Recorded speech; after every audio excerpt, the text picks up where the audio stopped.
नमस्कार।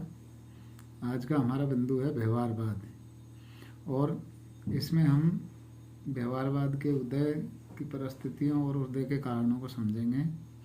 जैसा कि हम जानते हैं, व्यवहारवाद एक व्यवस्थित दृष्टिकोण है जिसके द्वारा मानव तथा अन्य प्राणियों के व्यवहार को समझने का प्रयास किया जाता है। यानी ये एक सिस्टमेटिक अप्रोच है और यह जो अप्रोच है पहले नेचुरल साइंसेज में आई थी, फिर मनोविज्ञान और दूसरे समाज विज्ञानों के माध्यम से राजनीति विज्ञान में आई है। राजनीतिक तथ्यों की व्याख्या और विश्लेषण का यह एक नया तरीका है जिसका विकास अमेरिकी वैज्ञानिकों द्वारा द्वितीय विश्व युद्ध के बाद किया गया। यह जो व्यवहारवाद है यह अनुभवात्मक और क्रियात्मक है, यानी इस अप्रोच में या इस दृष्टिकोण में हम अनुभविक अध्ययन पर बल देते हैं और एक्चुअल क्रिया के अध्ययन पर बल देते हैं। यानी पहले हम जिस तरह के अध्ययन करते थे वो वैधानिक, संस्थागत और कानूनी तौर तरीकों पर आधारित थे, लेकिन व्यवहारवाद में आकर हमने उन चीज़ों को समझा कि व्यवहार में, वास्तविक स्थिति में और सिद्धांत में क्या अंतर है और व्यवहार में मानव कैसा व्यवहार करता है। मान लीजिए हम प्रधानमंत्री का अध्ययन करेंगे तो संविधान में उसकी सैद्धांतिक स्थिति अलग तरह की है और व्यवहार में हम देखेंगे तो प्रधानमंत्री अलग ही तरह का व्यवहार करते हुए पाए जाएंगे। तो इन चीज़ों को समझने में ये व्यवहारवाद का जो सिद्धांत है या व्यवहारवादी अप्रोच है ये मदद करती है। इस अप्रोच में व्यक्तिगत मूल्यों और क्रियाओं के लिए कोई स्थान नहीं है और इसके अध्ययन का जो केंद्र बिंदु है वो मानव का राजनीतिक व्यवहार है। व्यवहारवाद की प्रारंभिक जड़ें जब हम खोजते हैं तो राजनीति विज्ञान में आर्थर एफ बेंटले और ग्राहम बालास की पुस्तकों में देखी जा सकती है। 1925 में प्रकाशित चार्ल्स सी मेरियम की पुस्तक the new aspects of politics में ने व्यवहारवाद की दिशा में महत्वपूर्ण भूमिका निभाई है। यह पुस्तक व्यवहारवाद की दिशा में एक महत्वपूर्ण चरण है। व्यवहारवाद के उदय के प्रमुख कारणों को हम यहाँ देखेंगे, जिसमें प्रमुख कारण निम्नलिखित है।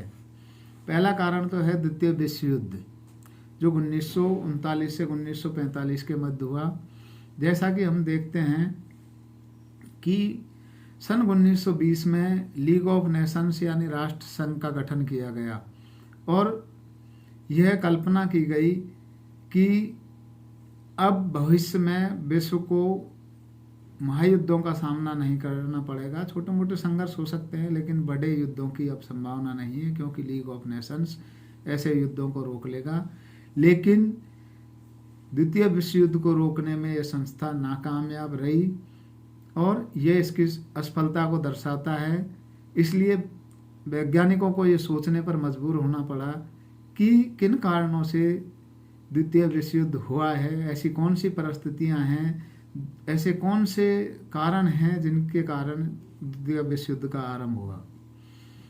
इन चीज़ों के अलावा दूसरा जो कारण है व्यवहारवाद के उदय का वो यह है कि राजनीति विज्ञान में नए नए अध्ययन समूहों का उभार हुआ, जिनमें पहला जो है वो है अमेरिकी राजनीति विज्ञान परिषद, अमेरिकन पॉलिटिकल साइंस एसोसिएशन। सन 1903 में स्थापित इस संस्था ने राजनीति विज्ञान में नए शोध, नए अनुसंधान, नई पद्धतियों और कई सारी नई चीज़ों पर बल दिया। दूसरा है समाज विज्ञान अनुसंधान परिषद, सोशल साइंस रिसर्च काउंसिल।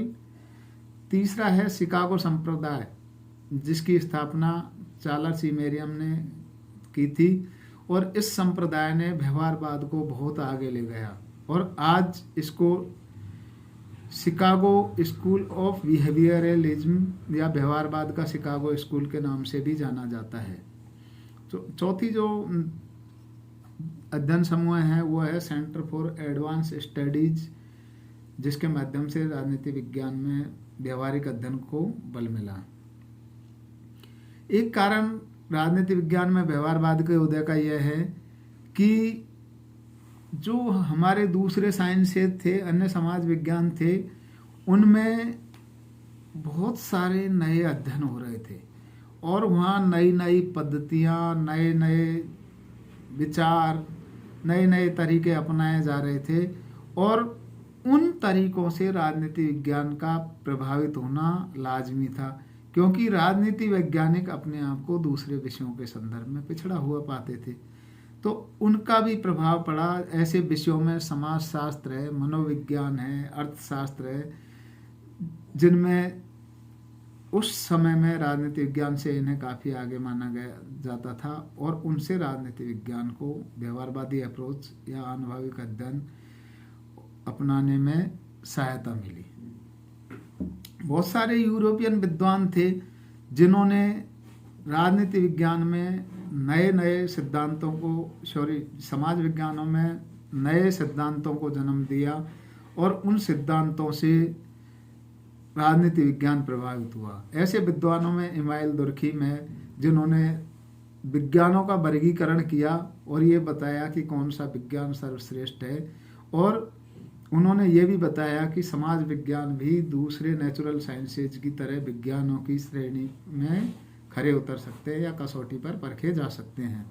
इसी तरह कार्ल मार्क्स ने अर्थशास्त्र के सिद्धांतों को समझने का प्रयास किया और ये प्रस्तावना दी कि दूसरी जो सामाजिक व्यवस्थाएं हैं वो बहुत कुछ अर्थशास्त्र के ऊपर निर्भर करती है, आर्थिक नीतियों पर निर्भर करती है, और इस तरह से मार्क्स के विचारों ने भविष्य की जो राजनीतिक अनुसंधान है, राजनीतिक स्टडी है, उसको प्रभावित किया। एक कारण ये भी था कि परंपरागत राजनीति विज्ञान के प्रति लोगों में असंतोष था, विद्वानों में असंतोष था। उन्हें ऐसा लगता था कि हम कक्षों या पुस्तकालयों में बैठकर जो अध्ययन करते हैं वो संसार की सामयिक समस्याओं के समाधान में सहायक नहीं है, और इसलिए उन अनुसंधानों की असफलता से लोगों में एक असंतुष्टि का भाव पैदा हुआ और वो असंतुष्टि कालांतर में जाकर नए राजनीति विज्ञान के उदय का कारण बनी और नई अप्रोच का जन्म हुआ। रॉबर्ट ए हेल ने कहा भी है कि व्यवहारवादी क्रांति परंपरागत राजनीति विज्ञान की उपलब्धियों के प्रति असंतोष का परिणाम है और जिसका उद्देश्य राजनीति विज्ञान को अधिक वैज्ञानिक बनाना है। यानी व्यवहारवाद का जो उद्देश्य है वो राजनीति विज्ञान को अधिक वैज्ञानिक बनाना है और ये परंपरागत राजनीति विज्ञान के प्रति असंतोष का परिणाम है। बहुत सारे ऐसे निजी संगठन थे जिन्होंने राजनीति विज्ञान के अनुसंधान में नए क्षेत्र जोड़े, नई चीज़ों पर बल दिया और उनसे भी राजनीति विज्ञान में व्यवहारवाद को बढ़ावा मिला।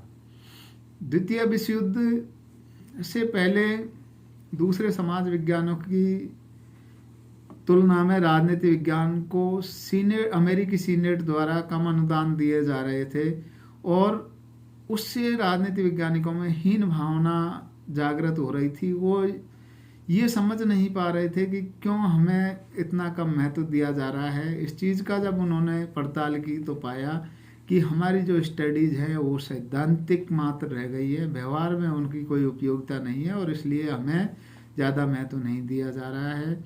और उन्होंने अपनी जो स्टडीज़ है उनको समयानुकूल बनाने का प्रयास किया और इस प्रयास में कार्नेगी इंस्टीट्यूट और फोर्ड संस्थान ने महती सहायता दी। फोर्ड संस्थान की जो सामाजिक विज्ञान की शाखा थी, सामाजिक विज्ञान के अध्ययन की जो शाखा थी, उसका नाम रखा गया व्यवहारवादी विज्ञान संकाय, बिहेवियरल साइंस डिवीजन। तो इस तरह से व्यवहारवाद के उदय के बहुत सारे कारण हैं जिनसे राजनीति में व्यवहारिक क्रांति आई और राजनीति में बहुत सारे राजनीति विज्ञान के अध्ययन में बहुत सारे बदलाव आए जिनका हम आगे के वीडियो में अध्ययन करेंगे। धन्यवाद।